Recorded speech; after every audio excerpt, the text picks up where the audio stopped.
जी भाई, क्या नाम है तेरा? मोहम्मद शहबाज। क्या मसला था?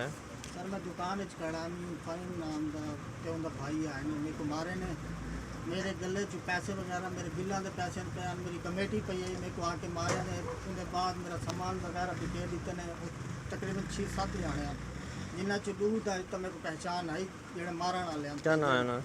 नईम ते शहरयार इन्हें मेरे को मारे आके मेरी दुकान तो पैसे चाहते ने कमेटी के पैसे चाहते ने उन्हें शोर शराबे च मेरा भाई आके इको ही मारे ने अहले मोहल्ला इकट्ठा थी गए ते सारे नाम जो के क्या है? खाली हाथ कोई हसला आई ना? सर पिस्टल ही आई उन्हें कोल पिस्टल आई नईम कोल पिस्टल आई सर कितना का नुकसान कर गए?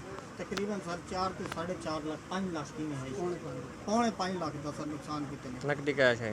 जी नकदी कैश है सारे बिल ही पैन कमेटी है, कमेटी का कैश है बिल वगैरह हैं, बाकी ये सामान अपना दुध दही का काम है, काफ़ी सारा काम है। गले का खोल जी में खुले बयान सलमान गल्ला इतना गल्ला बिल खोलना सही तरह ओ उतला खोल उतला बिल वगैरह ठीक बिल पैन दिया हम क्या एक चीज देख गिनो का इन्हें खोल खुले नहीं लिया। ठीक है, पुलिस आई है जी? जी सर पुलिस 15 के कॉल कितने 15 के कॉल तो बाद सर पुलिस आई है जो कि मौका वारदात लेकिन से मैं आपको ले गया देखो क्या